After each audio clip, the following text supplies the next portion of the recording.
In today's video, we're going to be discussing the custom games browser that is currently available for the retail version of the MCC on both the PC and the Xbox One and the Xbox Series platforms, so stick around.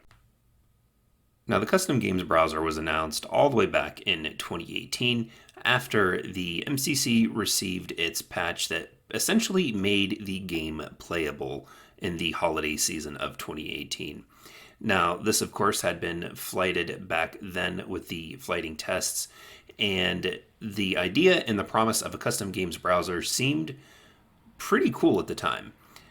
Fast forwarding over the last couple of years, the custom games browser took a back seat when they decided to port the MCC to the PC.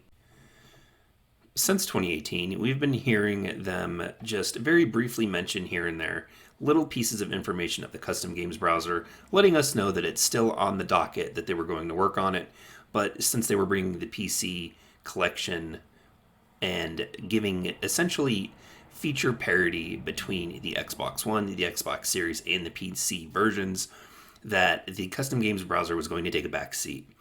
Well, the custom games browser is now here to be tested, but only with Halo Reach, and there's a reason for that, and we're going to get into that here in a minute with the information found over at halowaypoint.com. Now again, this information can be found over at halowaypoint.com. The link of that, of course, will be in the description. I'm only pulling out what I feel are the most important parts, as there is a design discussion interview with the people working on it. And again, I'm only pulling out what I feel is most relevant. Now, that being said, let's go ahead and take a look at the information. They're working to get a scale test for the custom games browser in the MCC only for Halo Reach on its way. As with all things with game development, this of course is just a target window and is subject to change. So hopefully at some point they can expand the time frame for this flight, with the retail version, might I add, into the following days. Once the scale test is complete, the custom games browser will be taken offline, and they will begin evaluating how the support systems handled the scale test. Based on the findings, they'll determine what, if any, additional work is needed for the feature on a permanent basis.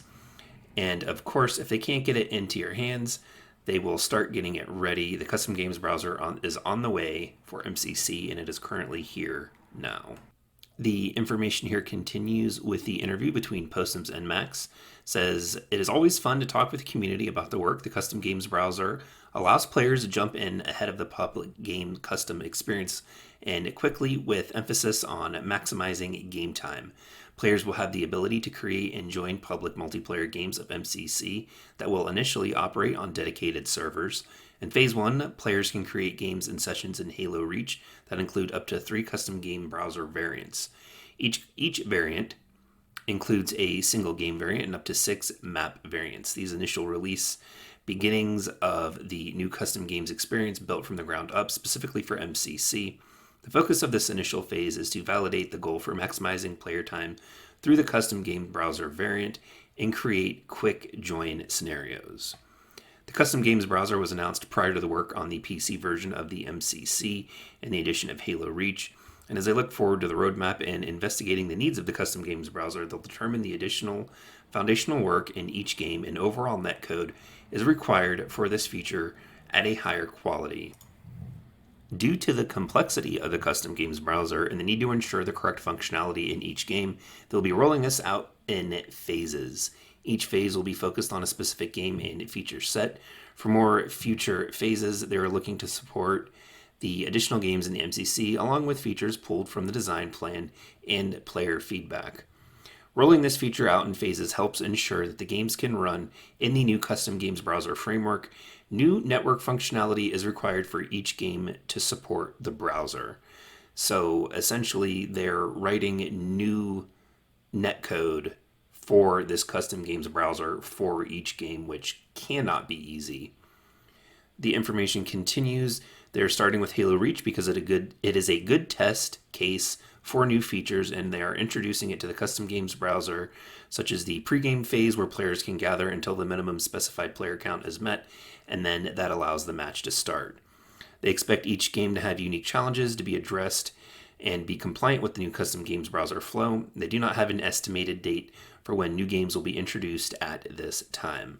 So hopefully, it doesn't take them entirely too long to get all of the Halos into this custom games browser. I'm expecting them to have massive issues with Halo 2, as it seemed that a lot of development time currently and previously when bringing the game to PC and the flighting was taken through Halo 2. Halo 2 seems to be a mess when it comes to the multiplayer and the netcode. So it's going to be interesting to see exactly how well that works out. I wouldn't be surprised if they actually had to leave one or two versions with the anniversary multiplayer or the classic multiplayer out of the custom games browser and only leave it in the matchmaking, but hopefully they can get everything included in this. Now, there had been a story here that an ad bot icon had been found within the MCC. Now, this is something in Halo that I have wanted since Halo 2. Playing with multiplayer bots is something that I've really enjoyed, going all the way back actually to the release of Perfect Dark on the Nintendo 64, with the different types of multiplayer bots that you could have in that game. And I have been wanting AI controlled multiplayer bots for the multiplayer in Halo for 15 to 16 years now. Now, I understand that it might not be a feature that many people use, but what this does essentially is future-proof the game. If for any reason whatsoever Xbox Live goes down, or you have moved and you don't have internet set up yet where you have moved to, or if for any reason internet just isn't available, you will be able to log in, turn the game on, and play the multiplayer mode with the AI. Now, understandably, it's not exactly the same as playing against a real person, but it still gives you access to that game type and game mode. Now, unfortunately, though, what they've been using the bots for with Halo is the custom games browser. They said that bots can be a useful tool for testing some of the features in the custom games browser, and they have a ton of potential, but they're not ready to talk about any future plans for them yet. We are encouraged by the discussions from online community and taking into consideration when discussing them internally.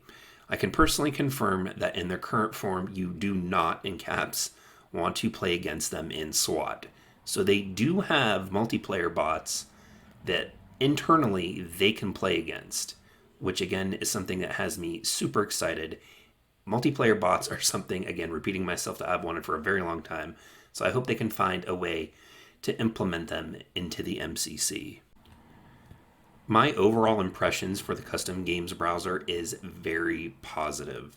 I've been playing on an Xbox Series S, and the load times going from match to match are almost instantaneously. When one ends, the other one begins. Network connections have been really good. I've not really run into any lag. There has been some, and maybe a couple of questionable kills and deaths that I've had, but nothing more than what would regularly happen when just playing the matchmaking through the multiplayer anyway. But as always, don't forget, in order to be part of the conversation and have your voice heard, hit that subscribe button and let me know what you think of the custom games browser in the comment section down below. Don't forget to check out the links in the description about social media, and of course, support for the channel is there as well. But until next time, everyone, I'd like to thank you for joining me here today, and I'll see all of you in the next video.